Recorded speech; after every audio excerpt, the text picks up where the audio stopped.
परमात्मा के प्रति हमारा हृदय कैसा है वो परमात्मा देखते हैं।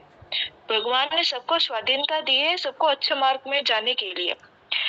जो सत्संग में बाधा डालता है उसे प्रसन्न करो, और जब वो पूछे तुम्हें क्या चाहिए तो फिर उससे बोलो कि मुझे सिर्फ सत्संग करने की इजाजत चाहिए। नाम जप करना बहुत अच्छे सत्संग से ऊपर है। अगर हमारे पास सत्संग करने की सुविधा नहीं है तो नाम जप करो। इन उपाय से हमें सत्संग करने का साधन जरूर मिलेगा। नारायण नारायण। वाह, बहुत अच्छा होता है। प्रांजल, तुम बताओ। नारायण नारायण। हम भगवान के साथ संबंध चाहे ना जाने या ना माने, पर उनके साथ हमारा संबंध कभी नहीं टूट सकता। ये ही सत्य है। हम भूल सकते हैं पर भगवान हमें कभी नहीं भूल सकते। संसार आज तक किसी को मिला नहीं और मिलेगा भी नहीं, और भगवान से कोई संबंध तोड़ नहीं सकता, क्योंकि हम और भगवान अलग नहीं है, एक ही है। भगवान हमारे हृदय में आत्मा रूप से विराजमान है। वहाँ पर हम संसार के साथ संबंध जोड़ लेते हैं, जिससे हम भगवान के साथ भगवान के साथ हमारा जो संबंध है उसे भूल जाते हैं।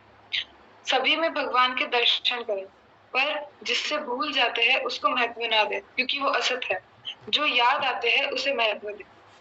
भूल न भूल सुधारने और न दोहराने के लिए पहला नाम जप करो, दूसरा एकांत में बैठकर भगवान से प्रार्थना करो, और तीसरा भूल होने पर दुखी हो।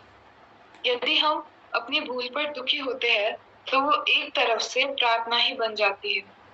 हम अनादिकाल से गलतियां करते हुए आए हैं, पर भगवान हमारी गलतियों पर इतना ध्यान नहीं देते।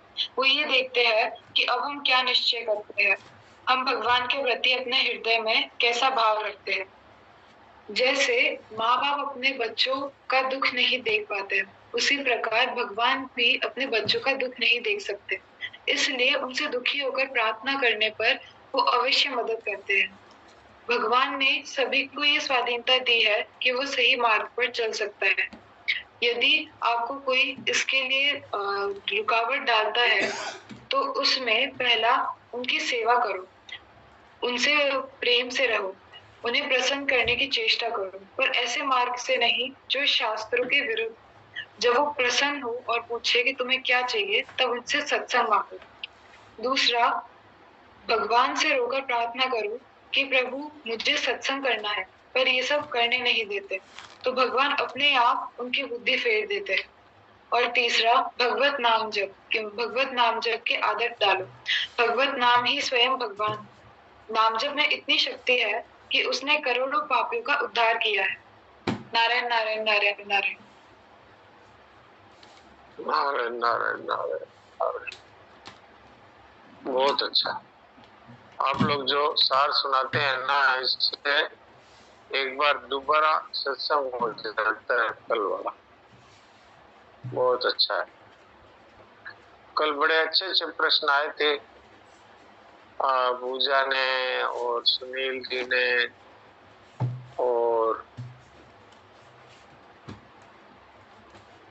और किस किस ने किए थे। राधिका ने अच्छे अच्छे प्रश्न किए थे। तो एक दिन तो मेरे मन में आई कि बुधवार का दिन सभी साधकों के लिए प्रश्नों का ही रख लें।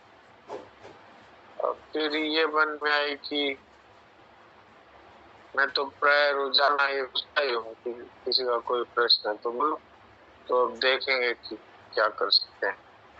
जैसे अपन शनिवार को साधक संजीवनी रखते हैं, ऐसे बुधवार प्रश्नोत्तर का कार्यक्रम रख सकते हैं। और बीच में किसी को कोई प्रश्न दूसरे दिनों में पूछना हो तो पूछ सकते हैं। ऐसा नहीं है कि बुधवार का रख दिया तो बुधवार तक इंतजार करें, क्योंकि कई बार ऐसे प्रश्न भी होते हैं जिनका उत्तर हमें जल्दी चाहिए, तो फिर बुधवार तक इंतजार कौन करे। तो इसलिए वो खुला रखना है कि किसी भी दिन प्रश्न कर सकते हैं। तो अब तो आज रामनारायण जी भी है, देवकी जी भी है, जयेश भाई भी है, संतोष भाई भी है। कल तो ये चारों ही लेट आए थे। तो अब मैं रामनारायण जी से कहता हूँ कि वो कहानी सुनाए आज की।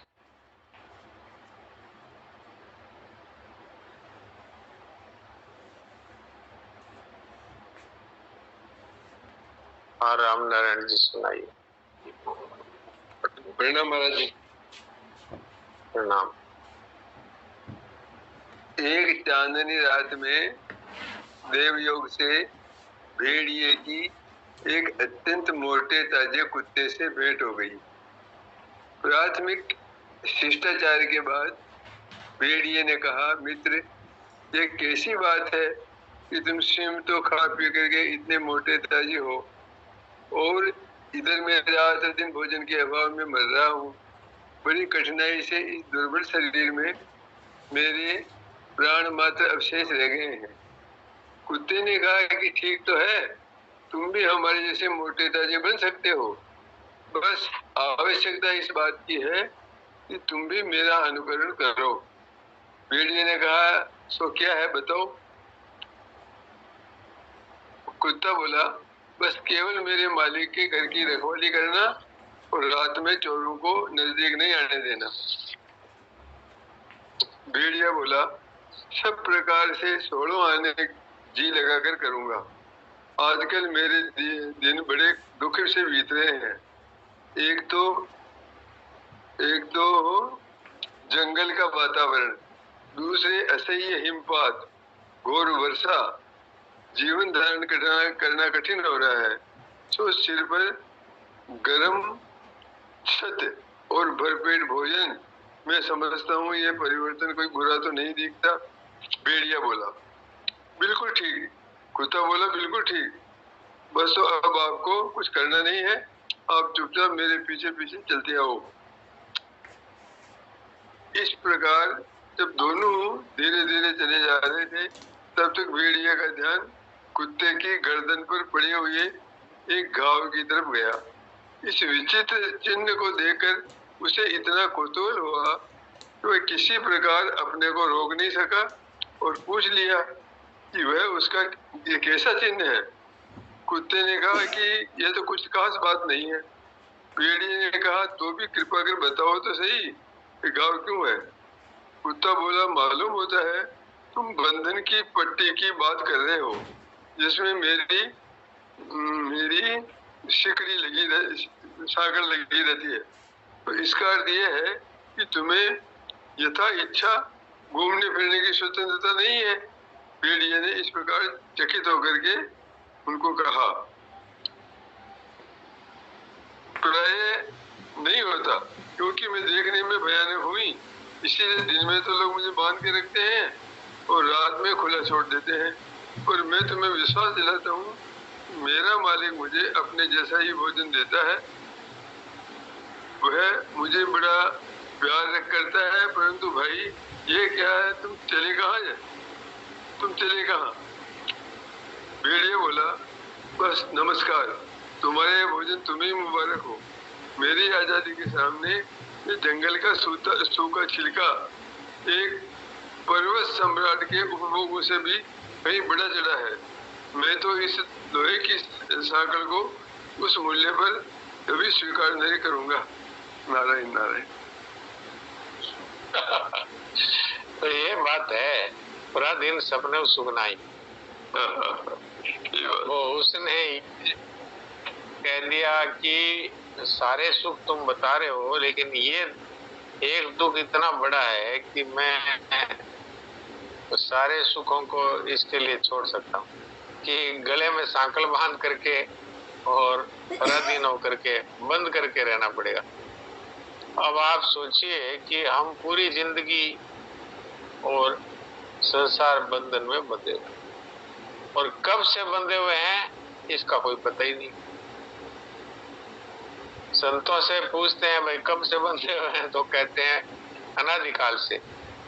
अनादिकाल का मतलब होता है कि बंधे हुए ही हैं सदा से। जीव का मतलब ही है जो बंधन। तो जैसे भगवान अनादि है, ऐसे जीव भी अनादि है और अज्ञान भी अनादि है।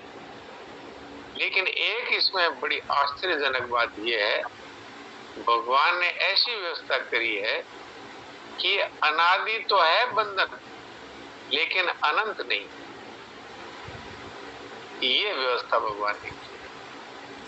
आप कहेंगे इसका अर्थ ये है कि अज्ञान है तो अनादि, लेकिन इसका अंत हो सकता है अभी। कैसे? कि पराधीनता छोड़ते ही स्वाधीन हो जाएगा। अब पराधीनता क्या है? पराधीनता हमने खुद स्वीकार की है, भगवान ने हमको पराधीन नहीं बनाया, हमने पराधीनता स्वीकार करी। कैसे करी? भगवान ने हमें शरीर दिया, हमने कहा मेरा है, और फिर इसी के गुलाम हो गए। भगवान ने हमें परिवार दिया, हमने कहा मेरा है, फिर इसी के गुलाम हो गए। भगवान ने हमें संपत्ति दी, हमने कहा ये मेरी है, फिर इसी के गुलाम हो गए। आज कितने लोग धन के गुलाम होकर घूम रहे, बिना धन के उनको लगता है जैसे हमारा जीवन ही नहीं रहेगा, बिना शरीर के लगता है कि हमारा जीवन ही नहीं रहेगा, बिना परिवार के ऐसा लगता है कि अपना जीवन ही नहीं रहेगा। परिवार का कोई प्यारा सदस्य मर जाता है तो आदमी का हार्ट फेल हो जाता है, वो उसके दुख में मर जाता है। तो भगवान ने तो हमें ये सब दिया था कि भाई तुम यहाँ सुखपूर्वक रह सको, इसलिए मकान दिया, इसलिए शरीर दिया, इसलिए सूर्य दिए, इसलिए चंद्रमा दिए, इसलिए धरती दी, इसलिए आकाश दिया, इसलिए हवा दी, इसलिए अग्नि दी, और इसलिए बुद्धि दी, इसलिए योग्यता दी, इसलिए पद दिया। हमने क्या किया? हमने इसको कह दिया है मेरा है, और मेरा इतना ही नहीं, इसके गुलाम हो गए। धन चला जाता है तो आदमी कहता हाय मैं मर गया। भाई तू कैसे मर गया?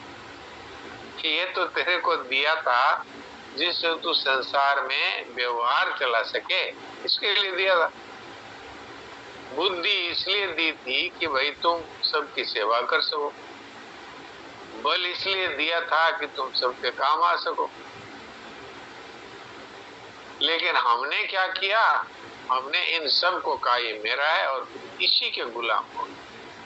तो ये पराधीनता जो है ये भगवान की बनाई हुई नहीं है। बहुत से भाई बहन मिलते हैं तो ये कहते हैं भगवान ने तो हमें पराधीन बनाया है। भगवान ने हमें पराधीन नहीं बनाया, हमें वस्तुएं दी, शरीर दिया, सामान दिया, साथी दिए, योग्यता दी, पद दिया, ये दिया सेवा के लिए, संसार का व्यवहार चलाने के लिए। तो हमने क्या किया?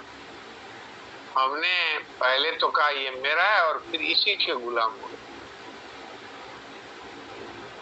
हमने ये देखा है कि शुरू में मनुष्य आनंद के लिए नशा करता है और फिर नशे का गुलाम हो जाता है। ऐसे हमने शुरू में इसको मेरा माना और फिर इसी के गुलाम हो गए। तो भेड़िए ने क्या कहा? हमसे तो ये भेड़िया ही अच्छा है, जिसने ये कहा कि भाई ये तेरा ये आराम, तेरा ये सुख, तेरा ये भोजन, ये तेरे कोई मुबारक हो गया।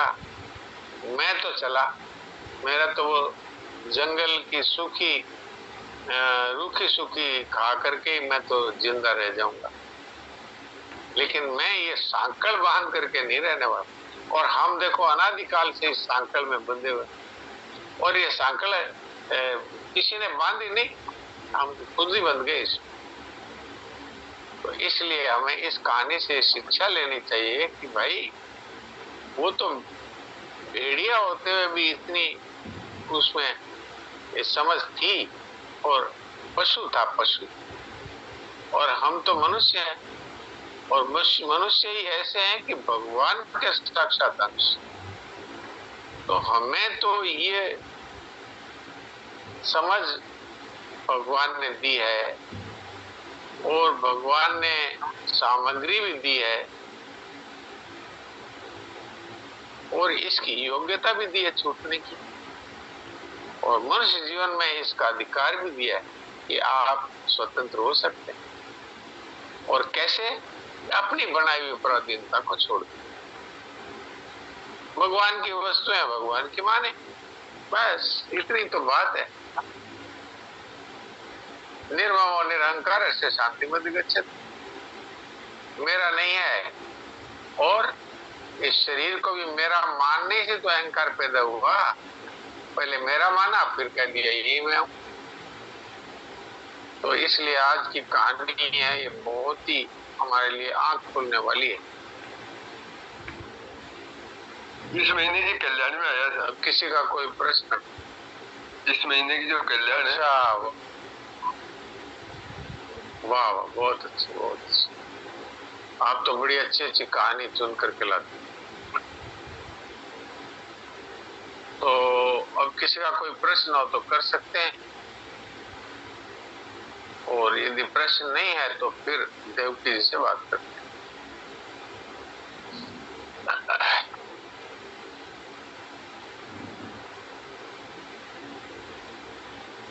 हाँ देवकी जी, कुछ सुना दीजिए।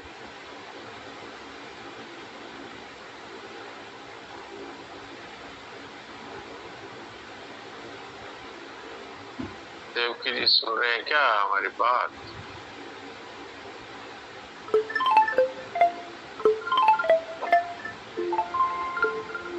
देवकी जी, ये नेटवर्क है ना, ये एक प्रकार से मनुष्य का श्वास ऐसा है, ये आते आते बंद हो जाता है। हेलो, हाँ बेटा, हेलो, हाँ बेटा, हाँ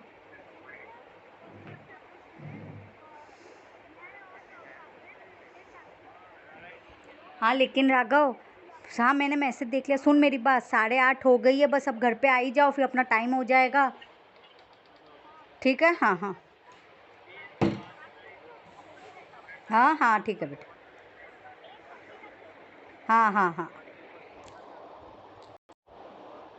क्या कहना चाहते? राम राम जी। राम राम, बोलिए। जी सा, ये साधन सन्निधि